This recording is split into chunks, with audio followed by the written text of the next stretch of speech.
উগ্র সন্ত্রাস মুজিববাদী ছাত্রলীগের সাবেক সভাপতি খুনি ফজলু, চিনেন নিশ্চয়ই, খালেদা জিয়ার রাজনৈতিক উপদেষ্টা, বিএনপি চেয়ারপারসনের উপদেষ্টা। আরেক উপদেষ্টা হাবিবুর রহমান হাবিব, ছাত্রলীগের সভাপতি, উগ্র সন্ত্রাস, যদিও তার মুখোশটি নতুনভাবে খুলেছে। আরও কিছু লোক, ছাত্রলীগের সাবেক নেতা আবু আলম মোহাম্মদ শহীদ খান, ছাত্রলীগের নেতা আনিস আলমগীর, ছাত্রলীগের ঢাকা মেডিকেলের নেতা আব্দুল নূর তুষার,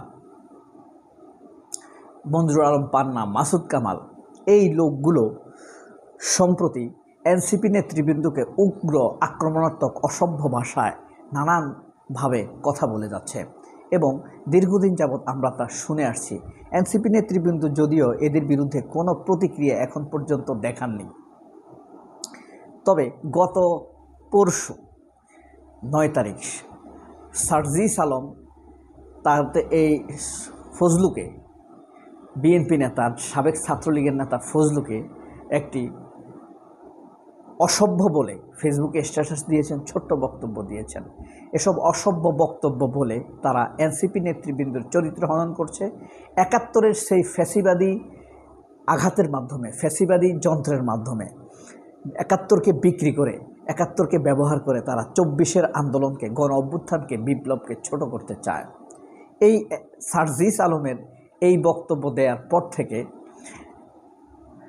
অসভ্য ফজলু, বখাটে মুক্তিযোদ্ধা ফজলু উৎপাত করে উঠেছে। তার গায়ে আগুন জ্বলে গিয়েছে, তার পাছায় মাথায় আগুন ধরে গিয়েছে। সে সার্জিস আলম, সাদেক কায়েম, SM ফরহাদ, নাহিদ ইসলাম এদেরকে বেজন্মা বলে গালি দিয়েছে। সার্জিস আলম বেজন্মা, এই কথা কি আপনি বুঝতে পারেন কত ভয়ঙ্কর ব্যাপার? এটা বখাটে মুক্তিযোদ্ধা ফজলুর দ্বারাই সম্ভব, অসভ্য মুক্তিযোদ্ধা ফজলুর দ্বারা এটা বলা সম্ভব। আমার কাছে আশ্চর্য লাগে, আমি যখন বড় মুক্তিযুদ্ধের কথা ভাবি, বড় কয়েকজন মুক্তিযুদ্ধের নাম কাউকে বলতে বলি, তখন তারা বলে জয়নাল হাজারীর কথা। সে এক অসভ্য লোক, মারা গিয়েছে, এখন বলা ঠিক না। যদি মুক্তিযুদ্ধের কথা বলতে হয় বেয়াদব, খুনি, কুলাঙ্গার এ ফজলুদের কথা, এ অসভ্যদের কথা বললে মুক্তিযুদ্ধের কথা। এরাই আমাদের সামনের মুক্তিযোদ্ধা। লুটপাটকারী আলতাফ গোলন্দার, এরাই আমাদের সামনের মুক্তিযোদ্ধা। লক্ষ্মীপুরের MA তাহের, এরা আমাদের সামনে, এই সন্ত্রাসীরা আমাদের সামনে মুক্তিযোদ্ধা। আমি আমার চোখে কোনো ভদ্র ভালো মুক্তিযোদ্ধা দেখি না। একজন ধনী মুক্তিযোদ্ধার নাম বলি, এই যে গাজী টিভির গাজী গোলাম দস্তগীর। হ্যাঁ, চরম চরিত্রহীন এই লোক। এই চরিত্রহীনতা, দুশ্চরিত্রের এই চাওয়াকে চরিতার্থ করার জন্য সে এই গাজী টিভির এই সংবাদ পাঠিকা, উপস্থাপিকা এদেরকে নিয়ে সিঙ্গাপুরে যেত। এখন যায় কিনা জানি না, এখন তো পলাতক আছে। এবং সেই এই মনের কামনা বাসনা, খারাপ উদ্দেশ্য বাস্তবায়নের জন্য সে এই গাজী টিভি প্রতিষ্ঠা করেছিল। সেই গাজী টিভিতে কি ভালো জিনিস প্রচার হবে? হবে না। 71 টিভির মেঘনা গ্রুপ চোর বাটপার বলে মুক্তিযুদ্ধের পক্ষের শক্তি। এমন বাটপার আপনি দেখেছেন? জয়নাল হাজারীর মতো সন্ত্রাস, বড় সন্ত্রাসের নাম বাংলাদেশে কি শুনেছেন? আসলে এ ফজলু বলেন, হাবিবুর রহমান হাবিব বলেন, জয়নাল হাজারী বলেন, MA তাহের বলেন, এরা পাকিস্তান আমলের একজন সন্ত্রাস, গুন্ডা, চাঁদাবাজ, বখাটে।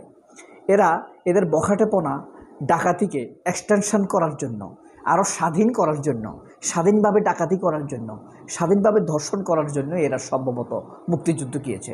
কারণ ওদের মুক্তিযুদ্ধ থেকে আমরা এই দেশের প্রজন্ম থেকে প্রজন্ম কেন কোনো বেনিফিট পায় না? এই মুক্তিযুদ্ধ লইয়া আপনি কি করিবেন? সেই মুক্তিযুদ্ধ লইয়া প্রশ্ন করিবে না তো কি করিবে? যে মুক্তিযুদ্ধের প্রধান ঠিকাদাররা লক্ষ লক্ষ কোটি টাকা বিদেশে পাচার করে, যেখানে যায় সেখানে চুরি করে, এদের ব্লাডই খারাপ। আপনি টিউলিপের কথা দেখেন। যাই হোক, এই যে সার্জিসের যে বক্তব্যটা দিয়েছে, আমার কাছে তো মনে হয়েছে এটা একটা শিষ্ট বক্তব্য। এই যে ফারজানা রুফার টকশোতে গিয়ে ফজলু এই বক্তব্যের ব্যাখ্যা দিয়েছেন, জবাব দিয়েছেন। তিনি সার্জিস আলমকে বেজন্মা বলেছেন। ভাবতে পারেন, বুঝতে পারেন? 24-এর একজন আন্দোলনের একজন বীর সেনানীকে, বীর সৈনিককে সে বেজন্মা বলেছে, সার্জিস আলমকে বেজন্মা বলেছে। তা আমি কি বলবো এই ফজলুকে?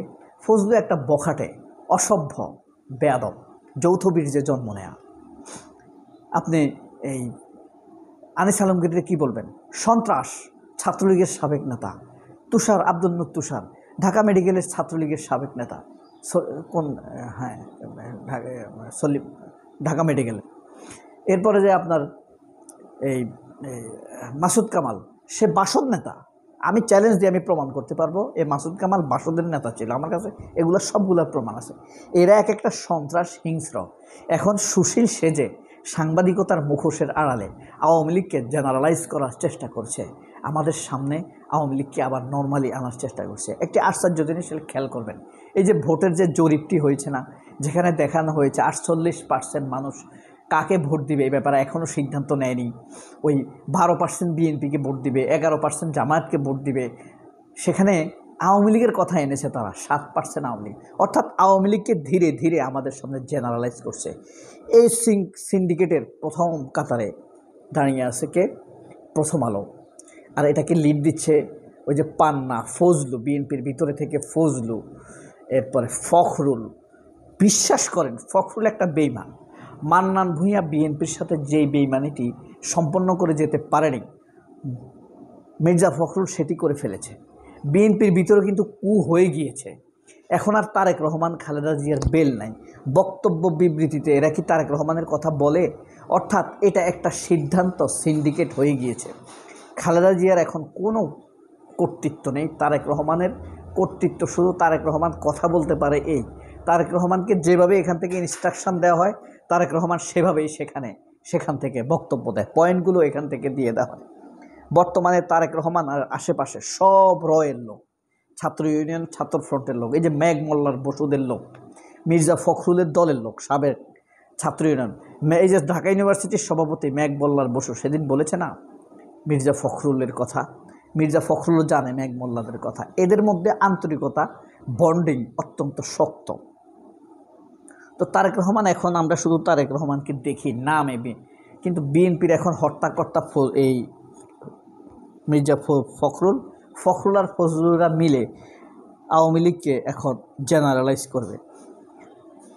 প্রিয় বন্ধুরা, প্রিয় দর্শক, যারা কষ্ট করে আমার ভিডিও দেখেন, অনেক সময় রাগ করেন, আপনি বলুন তো, সার্জিস ধরেন খুব খারাপ, তার অনেক ব্যক্তিগত ভুল ত্রুটি আছে, হ্যাঁ, তার অনেক অপরাধ আছে। 24-এর আগে তার অনেক অপরাধ থাকতে পারে। সে ধরেন 24-এর জন্য কিচ্ছু করে নাই। তারপরেও কি আপনি সার্জিসকে বেজন্মা বলে গালি দিতে পারেন? সার্জিসদেরকে, আপনি নাহিদদেরকে গালি দিতে পারেন? আপনি রাকিবদেরকে গালি দিতে পারেন? আপনি কি সাদেক কায়েমকে গালি দিতে পারেন? আপনি কি এস এম ফরহাদকে এভাবে গালি দিতে পারেন? এটা মানুষে মেনে নেবে? আপনার মতামত কমেন্ট বক্সে লিখুন। সবাই অনেক ভালো থাকবেন। আল্লাহ হাফেজ। আসসালামু আলাইকুম।